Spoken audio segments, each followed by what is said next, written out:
ہوتے، حضور نے منبر اور خطبہ چھوڑ دیا اور جا کے حسنین کو اپنی گود میں اٹھا لیا۔ محبتوں کا یہ منظر بھی زمانے نے دیکھا کہ حضور سجدے میں ہیں اور حسین حضور کی پشت پہ آقا کریم سجدے کو طول دے رہے ہیں، کیوں کہ کہیں حسین گر نہ جائے۔ آج یہ فتویٰ دیا جاتا ہے صرف ہمت بسوء شیخ و امثال عزم و زمین گو بجناب رسالت ما بچندی بدتر از استغراق گوہر خودست۔ معاذ اللہ کیا کیا بولی کہ نبی کا خیال آ جائے تو نماز نہیں رہتی۔ یہ بات کہی گئی، میں ایک بات پوچھتا ہوں کہ یہ بات اور یہ عقیدہ کہ نبی کا خیال آئے تو نماز نہیں ٹوٹتی، میں پوچھتا ہوں جب حضور سجدے کو طول دے رہے تھے نبی کے خیال میں کون تھا؟ اور پھر فتویٰ دو نا کہ نبی کی نماز ہوئی ہے کہ نہیں ہوئی۔ اور اگر نبی کے خیال میں امتی آ جائے تو نبی کی نماز میں فرق نہیں پڑتا، تو اگر امتی کے خیال میں نبی آ جائے تو پھر امتی کی نماز میں فرق کیسے پڑتا ہے؟ حضرت خواجہ معین الدین چشتی اجمیری تو کہتے ہیں ہر کس کے در نماز نہ بیدک جمال دوست فتویٰ حمیدہ ہم کیوں نمازش قضا کرنا۔ کہتے ہیں مجھ سے فتویٰ پوچھتے ہو تو اگر نماز میں جمال یار سامنے نہیں نہ آتا تو نماز ہی نہیں ہوئی۔ کم فکر تھی مجھ کو رکوع کی کیا کام تھا سجود سے، نقشہ پاک کی تلاش تھی جو جھکا رہا میں نماز میں، در مصطفیٰ پہ جھکایا جو سر تو ندائی ہے بے خبر، تیرے وہ بھی سجدے ادا ہوئے جو قضا ہوئے۔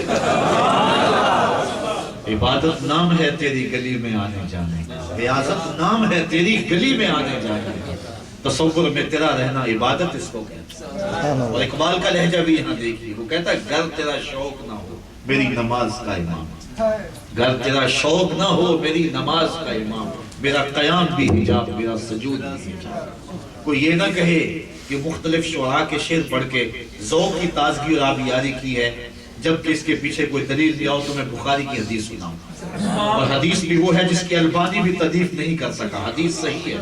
بخاری میں 3 جگہ موجود، حضرت کعب بن مالک، اور یہ وہ صحابی ہیں جن کی بخشش کا اعلان اللہ نے سورہ توبہ میں کیا۔ حضرت کعب بن مالک کہتے ہیں وَصَلِّ قَرِيبٌ مِّنْهُ، جب میں نماز پڑھتا تھا تو حضور کے نیڑے پڑھتا تھا، قریب پڑھتا تھا۔ قریب کیوں پڑھتا تھا؟ ثواب زیادہ ہو یہ غرض ہو سکتی ہے، لیکن آگے خود وضاحت ہے فَأُصَارِكُهُ النَّظْرَ، قریب اس لیے کھڑا ہوتا تھا کہ نماز بھی ہوتی رہتی تھی، چوری چوری حضور کی دید بھی ہوتی تھی۔ اصل نماز ہے یہی، روح نماز ہے یہی، میں تیرے روبرو رہوں تو میرے روبرو رہے، دل میں ہو یاد تیری در پہ سرے نیاز ہو، وہ بھی کوئی نماز ہے، یار نہ ہو نماز۔ محبتوں کے کیسے اسلوب، حضور سجدے کو طول دے رہے ہیں۔ اللہ اکبر، بات لمبی ہو جائے گی اور وقت سمٹ رہا ہے۔ اب میں نے کہا تھا کہ اگر قرآن تھیوری ہے تو اہل بیت نبوت اس کا پریکٹیکل ہے، صرف اس کی ایک مثال ہے۔ تھیوری کیا ہے؟ وَلَنَبْلُوَنَّكُمْ بِشَيْءٍ مِّنَ الْخَوْفِ وَالْجُوعِ وَنَقْصٍ مِّنَ الْأَمْوَالِ وَالْأَنفُسِ وَالثَّمَرَاتِ وَبَشِّرِ الصَّابِرِينَ۔ ہم بندوں کو پرکھتے ہیں بھوک سے، خوف سے، مال و جان اور پھلوں کے ضیاع سے، لیکن جو میرے ہیں اللہ کہتا ہے صبر کر کے دکھا۔ یہ تھیوری ہے نا، اس کا پریکٹیکل دیکھنا تو آؤ کربلا کے میدان۔ بھوک بھی وہی ہے، خوف بھی وہی ہے، مالوں اور جانوں اور پھلوں کا ضیاع بھی وہی ہے۔ پھل سے مراد مفسرین اولاد کہتے ہیں، یہ زندگی کا پھل ہے، زندگی کی کمائی ہے۔ یہ سارے امتحان آ گئے اور اکٹھے آ گئے، ویسے امتحان سے قبل بھی یہ سارے ہوئے، بعد میں بھی ہوتے رہے، لیکن جب ڈیٹ شیٹ بنتی ہے تو درمیان میں چھٹیاں دی جاتی، کبھی بھوک کا امتحان لے لیا، کبھی خوف کا لے لیا، کبھی بچوں کا لے لیا، کبھی اپنی جان کا لے لیا، لیکن یہ سارے امتحان ایک ہی کمرہ امتحان میں اکٹھے آ گئے۔ اور پھر کہا پاس مارک بھی 33% نہیں ہوں گے حسین، نمبر بھی 100 لینے ہوں گے، ہر پرچے میں 100% نمبر لینے ہوں گے۔ پھر حضرت امام حسین نے عظیمت کی جو انوکھی داستان رقم کی۔ میں کہتا ہوں کوئی کسی کا جوان بیٹا فوت ہو جائے نا تو سارا محلہ دلاسا دینے والا ہوتا ہے، اور جب جنازہ اٹھتا تو ایک بندے کو 10 آدمی کندھا اور سہارا دے کے لے جا رہے، اور میاں اسے کیا ہے؟ کہا یہی تو اس جوان کا پورا باپ ہے، اسے سکون نہیں آتا، چین نہیں آتا، لوگ سہارا دے کے لے جا رہے ہوتے ہیں۔ میں پھر سلام نہ کروں حسین ابن علی کہ جو 18 سال کے بیٹے علی اکبر کی لاش کندھوں پہ اٹھا کے خیموں تک پہنچاتا ہے اور پھر ہاتھ اٹھا کے کہتا ہے ربنا تقبل منا ھذا القربان، مالک حسین کی یہ قربانی بھی قبول فرما۔ کبھی 6 ماہ کا علی اصغر تڑپ کے ہاتھوں پہ ٹھنڈا ہو جاتا ہے، لیکن حسین کے پیشانی پہ پھر بھی پانی، 22,000 کا لشکر سامنے ہے، 72 لاشیں پڑے ہوئے، اور حضرت امام حسین گھوڑے کی زین پہ جب قدم رکھتے ہیں تو کربلا کے ریگزار میں کوہرام مچ جاتا ہے، یہ کون ذی وقار ہے، بلا کا شاہ سوار ہے، لباس ہے پھٹا ہوا غبار سے اٹا ہوا، تمام جسم نازنی چھدا ہوا کٹا ہوا، پھر بھی ہے ڈٹا ہوا، یہ نبی کا نور عین ہے، یہ بالیقین حسین ہے۔ بشر الصابرین، کہا جو میرے ہیں وہ صبر کر کے دکھاتے ہیں۔ اچھا، صبر کی مختلف تعریفات ہیں۔ صبر کی ایک تعریف میں نے کہیں یہ بھی پڑھی ہے کہ صابر وہ ہوتا ہے جس کے معمولات عبادت کا زانہ ہو۔ جوان بیٹا مر گیا، مسجد میں پہلی صف میں نماز پڑھنے کی عادت تھی، گھر میں لاش پڑی ہوئی ہے، اذان ہوئی تو پہلی صف میں کھڑا پایا گیا، صابر۔ جس شخص کے معمولات عبادت کا زانہ ہو وہ صابر ہے۔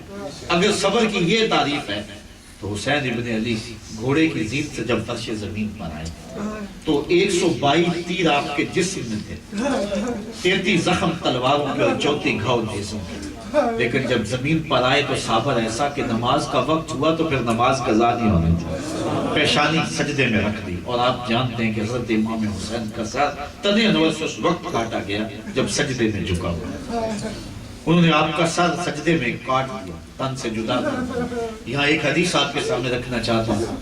حضور سے صحابہ نے عرض کی، حضور ایک صحابی تلبیہ پڑھتا ہوا لبیک اللہم لبیک پڑھتے ہوئے حج کے لیے آ رہا تھا، راستے میں اونٹ سے گر گیا، فوری موت واقع ہو گئی۔ آپ نے فرمایا کل قیامت کے دن جب اٹھایا جائے گا ملبیہ، اس کے لبوں پہ تلبیہ ہوگا، کیونکہ بندہ جس حال میں جاتا اس حال میں اٹھایا۔ تو پھر حسین ابن علی کا سر تو کل قیامت کے دن سجدے سے اٹھایا جائے، حسین تو آج بھی نماز میں، تو پھر امام علی مقام کے سر کو کاٹ کے نیزے پہ چڑھا دیا گیا۔ نیزے پہ چڑھانے کا مقصود کوفیوں کا یہ تھا کہ اپنے لشکر کو بتا دیں کہ ہم فاتح بن گئے اور سر حسین کاٹ دیا گیا ہے، لیکن جب نیزے کی نوک پہ حضرت امام حسین کا سر چڑھا نا تو آواز آئی، لوگوں یہ دیکھو یہ سر تو کٹ کے بھی سر بلند ہے نا، یہ سر تو کٹا ہے پھر بھی سر بلند ہے۔ اور سر جب نیزے پہ چڑھایا گیا تو رخ سر کا نیچے تھا اور کٹی ہوئی گردن کا اوپر تھا۔